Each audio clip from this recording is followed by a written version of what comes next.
up, Crypto Warriors? It's Talking Crypto back at it again. It is Monday, the 25th of January, 2021. Bitcoin is getting a little recovery over the past 24 hours, and that pump is probably coming because of Ethereum. Ethereum is in new price discovery range.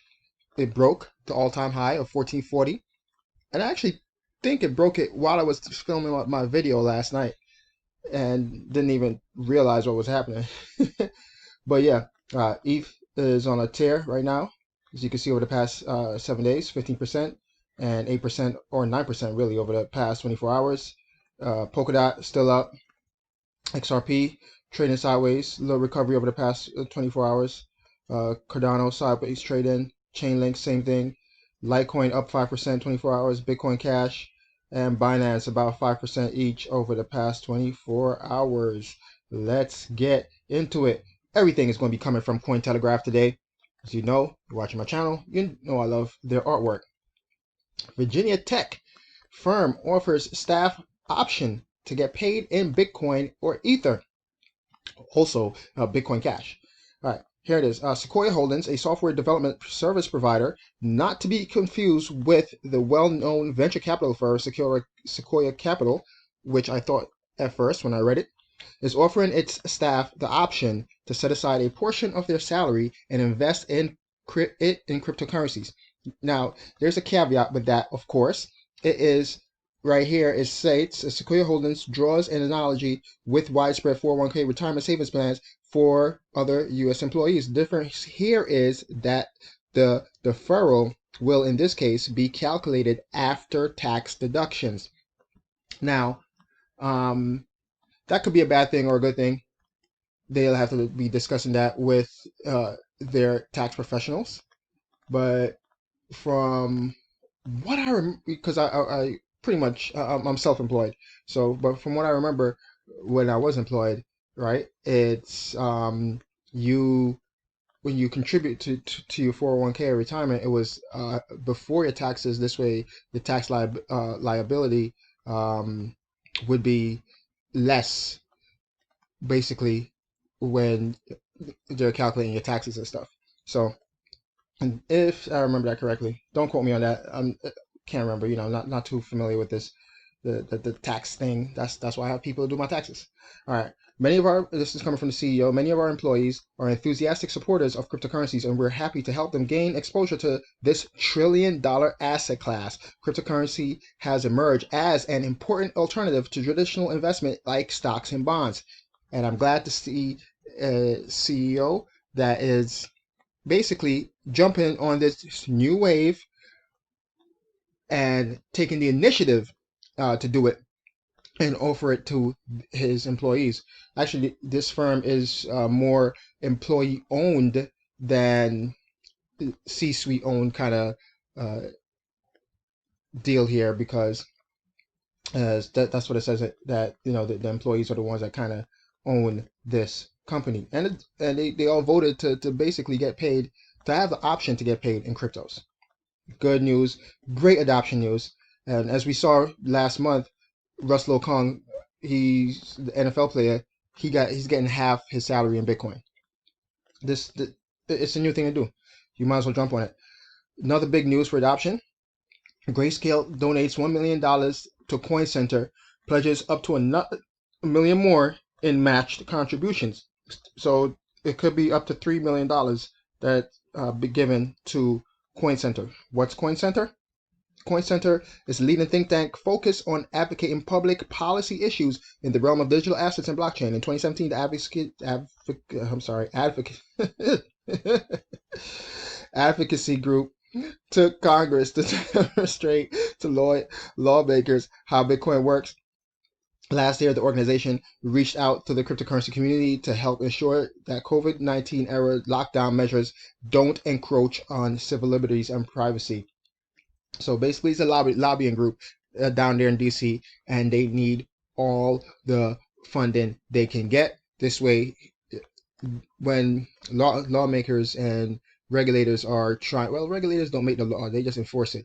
But when lawmakers are making the laws for cryptocurrencies, they are friendlier to our cause, so to speak, because that's how things work in DC. That's how you get things pushed through, is to line the pockets of these politicians. It all comes down to, this is coming from Grayscale, it all comes down to education. Regulators need to have foundational knowledge of a topic to be able to make informed decisions about the bills that cross their desk.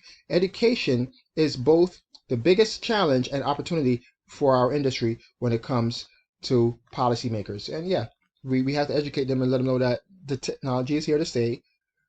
Don't hinder the future, or don't make it harder on us by making some draconian laws based on rules from the 1930s. It can't work that way. You know, we are basically a century away from those rules.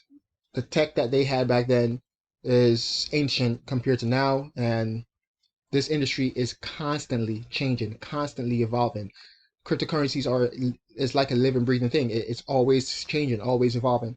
So the rules and laws have to basically match what's happening in the space. All right. Next, blockchain aided voting trials to begin in India. Again, another adoption news on basically a real quote unquote use case for blockchain, because not everything needs a blockchain. But in this case, a blockchain type voting, blockchain based voting, is something that could have helped the US a couple of months ago, right? And once basically, we all know, if you're in the blockchain space, you know that it's immutable. You can't go back, you can't hack it, you can't go back and try to change it. You know, once a vote is pushed through, it's there and it's logged in on the blockchain forever. And guess what? They don't need to know who you are personally as well. All right. So this is good. They're testing it out in India. We'll see how it works, and maybe we'll adopt it here in the US eventually. After a voter's identity is established by the Ether system, a blockchain-enabled personalized e-ballot paper will be generated. When the vote is cast, the ballot will be securely encrypted and a blockchain hashtag generated.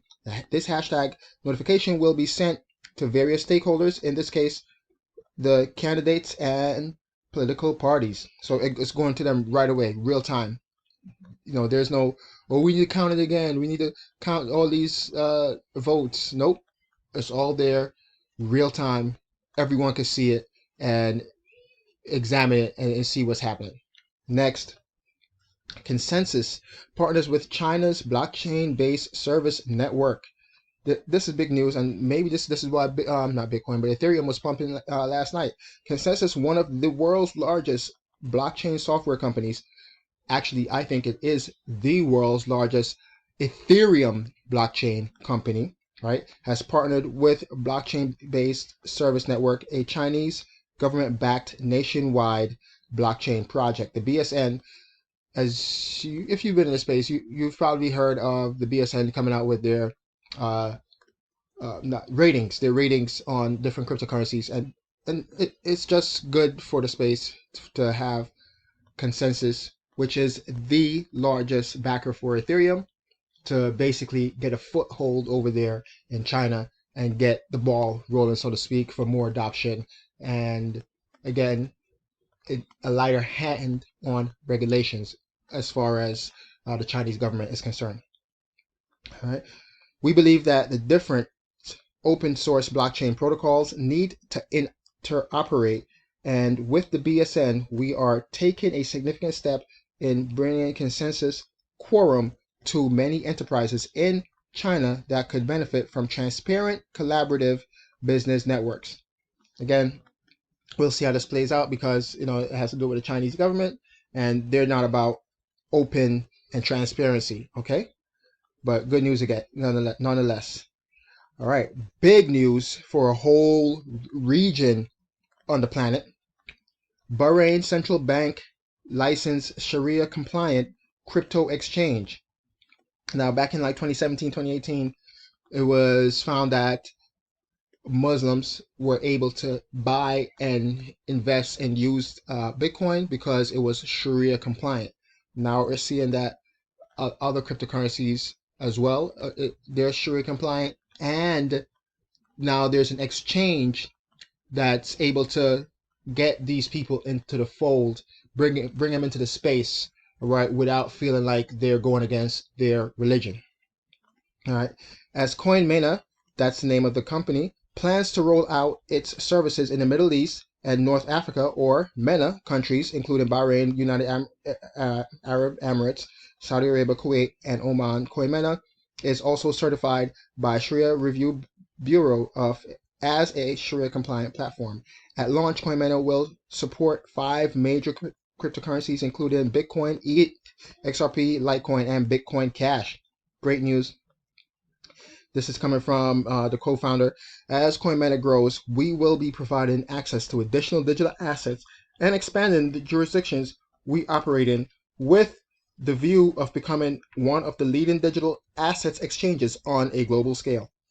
There are plenty of Muslims. There's over, I think, like 1.5 billion Muslims around the world, and having an exchange that allows them to invest in the crypto space, again, that's just bringing more money into the space and allowing people to invest into something where they don't have to feel like it's going against their religion.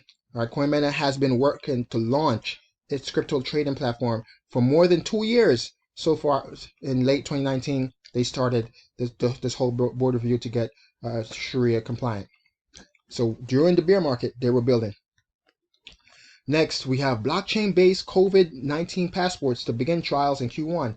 Now, this is some scary Black Mirror stuff going on here, but again, it's basically us being in charge of our data and no central point of attack. So not worrying about like a government central server or some company's central server being able to get hacked and having our info out there and stolen, like it already is. You know, if you're alive, your information's already been stolen in some way, somehow, and it's being sold on the dark net, especially if you've used the internet at any point in life, right?